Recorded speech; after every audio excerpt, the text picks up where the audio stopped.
Florida teachers caught going on vacations and attending Joe Biden rallies, all the while claiming they were too frightened of COVID to go back to teaching. When challenged, all they can do is whine about being spied on. Blame it all on Russian collusion, I suppose. I'm Dr. Duke, she's Katie, and this is The Dr. Duke Show.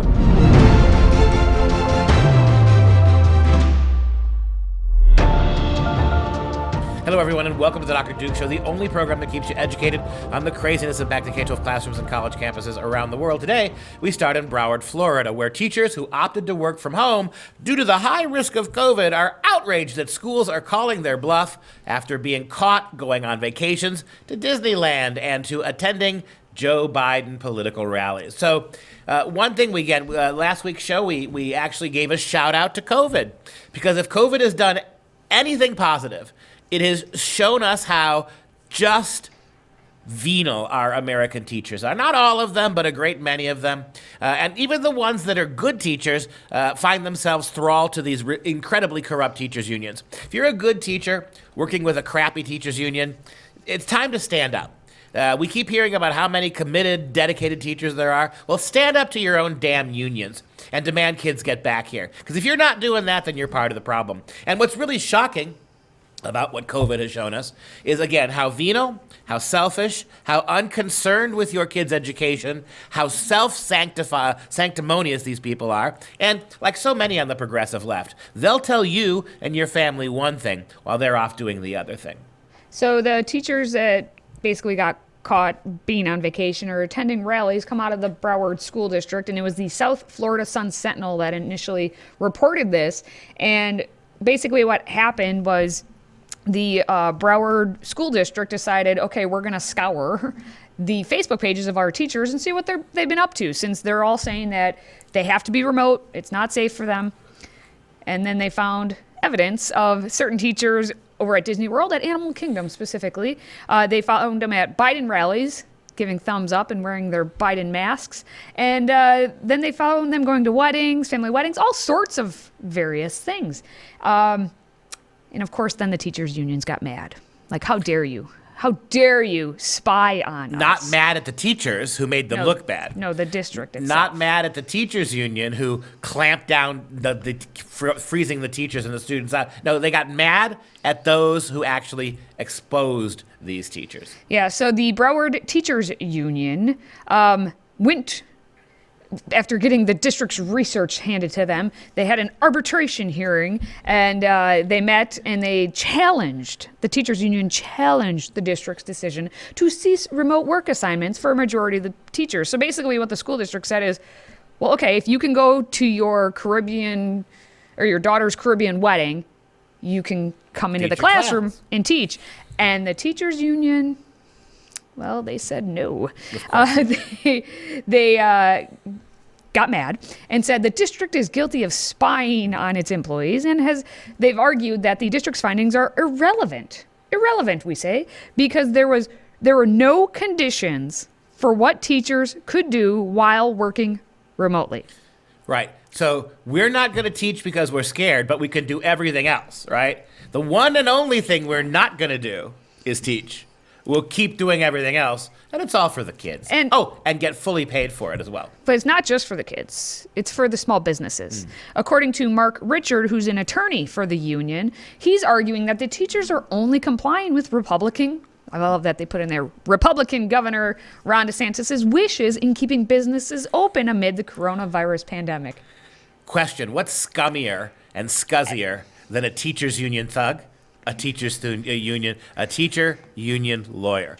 We finally found something even more beclowned than these big union teachers. They are the lawyer shills hired to protect these unions in their graft and their greed. And again, notice what it is. Not the slightest bit of criticism, not the slightest bit, hey, we're wrong. And by the way, spying, the union says spying.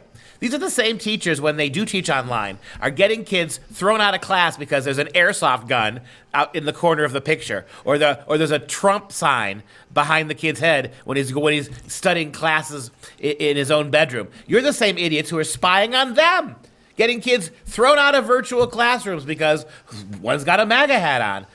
Talking about spying. Mark Richards had two more comments Our lawyer. to give out to on behalf of the teachers' unions. He says, "You're saying if you do something that puts you at risk, you should be at risk at all times." He said, "This is a sad day for the Broward County school system. Once you've gone to a Biden rally and didn't practice social distancing, you might as well come to school, increase exposure, and die." So keep going to the Biden rallies where you get sick. Just stay away from school. And again, you're not being paid you're not getting a salary and a huge retirement benefit to go to Biden rallies or to go to Jamaica on vacation. You're getting paid to teach public school kids. You have an obligation, higher, I would argue, than many, not all, but your job obligates you in ways that other jobs don't, right? If you're a bus driver, if you're a sanitation agent, you have probably a lower ceiling. If you're responsible for the education of American school kids in a mandatory attendance public school system, you have a higher, not a lower bar. And leave it to the scumbag lawyer to keep lowering the bar for public school teachers. The only place we want to make sure they don't have to go is the schools. I'm not sure where he got his degree, but here's his argument that he's putting forth about the district. He says the district is going onto Facebook and spying and whatever on teachers. They're making some insane assertion that a picture of a 2-year-old in a park, or they're making some assertion about a picture of a 2-year-old in a park. He said, doctors say it's good to be outside as long as you keep social distancing. What's the relevance of this? This is what his argument is coming forward to be against these teachers who would rather attend these mass rallies or go to Disney because they got to see the giraffes in captivity. Maybe they're protesting at Animal Kingdom. Maybe that's what they're doing, in which case they're doing exactly what they always should be fighting for in their minds. Or they're going to their daughter's, wedding in the Caribbean, which I'm sure they're helping out the locals there because of, human rights there. Anyway, we could go on and on about this, but the saddest commentary about all of this is, as incredibly hypocritical and childish and venal and cowardly the behavior of the unions, the union teachers, and the union lawyers is, as despicable of their behavior as it is, you almost got to be thankful that they're not in the classroom corrupting the minds of your kids. What does that say? That when all is said and done, right, and you see exactly, again, we thank COVID for exposing the teachers and the unions for what they are. It's not pretty. You cannot have a clearer picture, Mom and Dad. Can't. These are the teachers you're going to send your kids back to.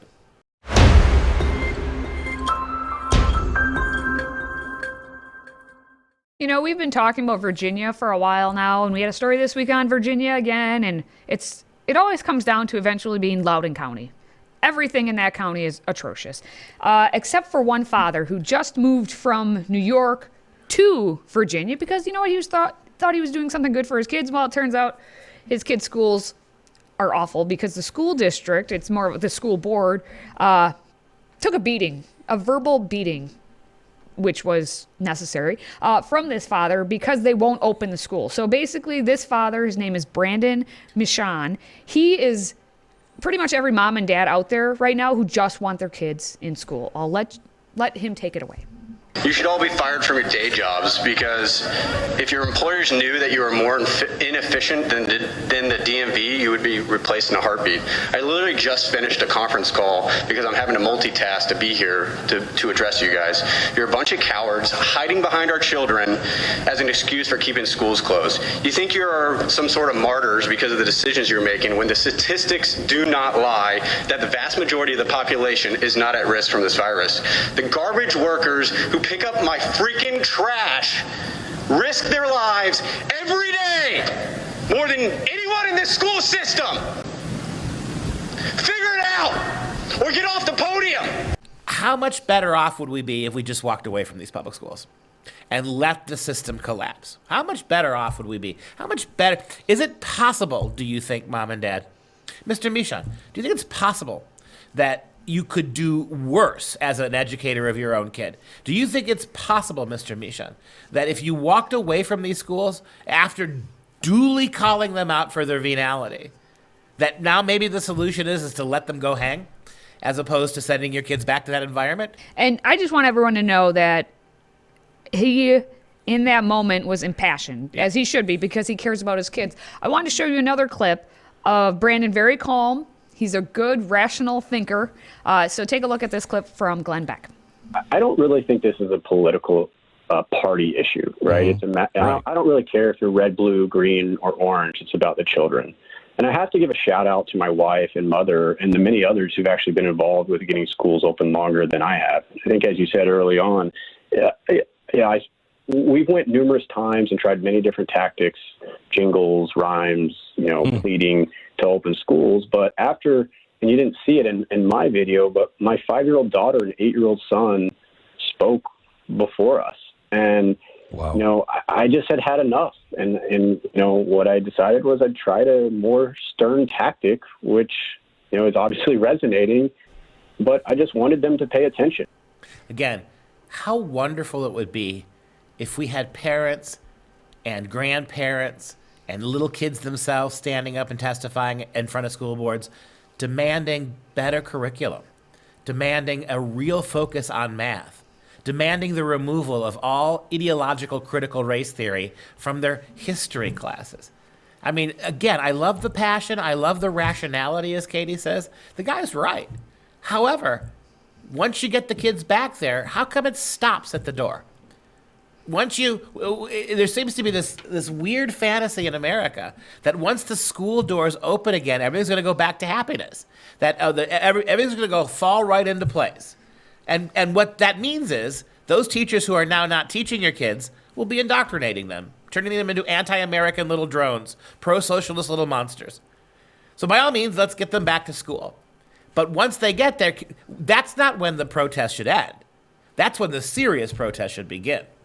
What's interesting is if you watch that entire interview, he goes on to say that it's not just, him and his wife who were speaking up or their kids. It was other parents actually were in line to speak.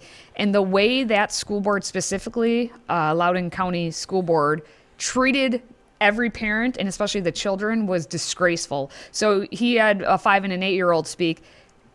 For an adult to get up and speak in front of a crowd, obviously, is horrifying for some. But for a 5 and 8-year-old to have the kahunas to just stand up and say, you know what? We want to go back to school. The school board didn't address them, didn't acknowledge them, didn't say thank you, didn't do anything. And that tells you even more about how awful, atrocious, corrupt everything is about our school system. From top to bottom. And then when you talk about the media and how they're treating this specific instance, when they got wind of exactly what Brandon said, they instead decided to have on an expert, a doctor, to speak about, how parents should be treating our school systems right now in this tough time. Parents have had to work and continue to be parents and take care of a lot of other responsibilities. And we know that this pandemic has disproportionately impacted women. And so I urge parents to get help. If their children are more anxious or worried, they can, of course, consult with their pediatrician. There are resources, the American Psychiatric Association, the American Academy of Child Psychiatry, everydayhealth.com. There are resources out there. So ask for help. There is no shame in asking for help when you think you are at your wit's end. Leave it to a progressive shill for the teachers' unions to not talk about the actual substance of Mr. Michon's protest. We know it's hard. Don't blame the schools. Get psychiatric help. Blah, blah, blah, blah, blah. Political talking point. That's all you got? That's all you got for us, Dr. Patrice? Well, later in the actual meeting back in Loudoun County, Superintendent Dr. Scott Ziegler implored people to have patience. You're supposed to have patience with what's happening with COVID. He said, I just like to remind folks in all of my discussions surrounding COVID-19, whether it be with teachers or principals or board members or parents, that we really need to come at this from a place where we are operating with patience, with flexibility, with comfort of the not yet known, and with grace.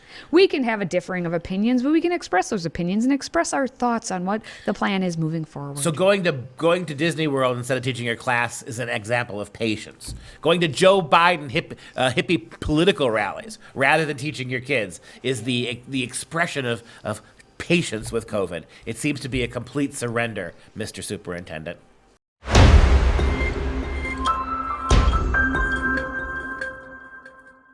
Now, we know in our heart of hearts that really every teacher wants to be in the classroom. That's what we're told. But the teachers' unions, they somehow mix up that message, and then it becomes all these, demands first. And now, at least in New York City, that main demand to get back into the classroom, because again, remember, the teachers, they want to be there, is that they must be vaccinated. Okay, fine. So New York Schools Chancellor Richard Carranza actually said back in mid-January that teachers would be prioritized. Let's get those teachers the vaccines. Let's get them back in the classroom. But then the United Federation of Teachers put a little kibosh on that and saying that we can't do this because there's a potential shortage of these vaccines. And also some of the teachers won't comply. So teachers won't take the vaccines. And there's too few of them. Yep. And we've got to vaccinate Guantanamo Bay prisoners first. And Biden wants to make sure that illegal aliens get it first. And then we got to give it to non-Western minority peoples first, yes, right? All of and yet the teachers are a priority. And so we're in a conundrum. It's going to delay our opening now. And it may delay us all the way, I don't know, till September, apparently. And the UFT president, Michael Mulgrew, says the timing really depends on the number of teachers able and willing to get vaccinated. He said, whatever happens this school year happens. But I want to be fully open in September, and I can't guarantee that right now. Okay, well, that's reassuring, Mom and Dad. What are your kids doing right now? No, you don't want to be open in September, because if you wanted to be open in September for sure, you would be doing everything you could do right now to try to open. Your attitude that whatever happens, we'll see you in September is not the attitude of a man who desperately wants to make sure schools are open in September. Now, here's the rub, or rather the shot. Returning to the classroom is dependent on how many people get vaccinated, how many teachers. The school needs to know how many have gotten vaccinated, but the city officials have not been keeping track of who's getting vaccinated. So apparently City Hall has not broken down any of the figures of vaccination by your worker group, by what job you do. So we need the teachers vaccinated, but they have to be willing to be vaccinated. But then the government actually isn't keeping track of the vaccinations. So then we don't know how many are vaccinated. And supposedly the day after Carranza announced the vaccine plan, 17,000 teachers requested the shot. That city has 75,000 teachers. So do the math, 3 or 4 times the number of teachers who want the shot. We're dead silent on this, many of whom don't want it. And you've got 25,000 more union staffers, right? Because we got to make sure the union staff get their vaccinations too. The next best thing that could happen, if you sent the teachers back to work, leave the union staff unemployed. That might be a solution. It could be. We'll see what happens. But long story short, your kids are still at home and not in school. Your kids are screwed. And here's the joy of American education. They're screwed because they're left at home, being screwed by these selfish and venal teachers and unions. And the minute you go send them back to school, they're going to be even more screwed out of an actual education.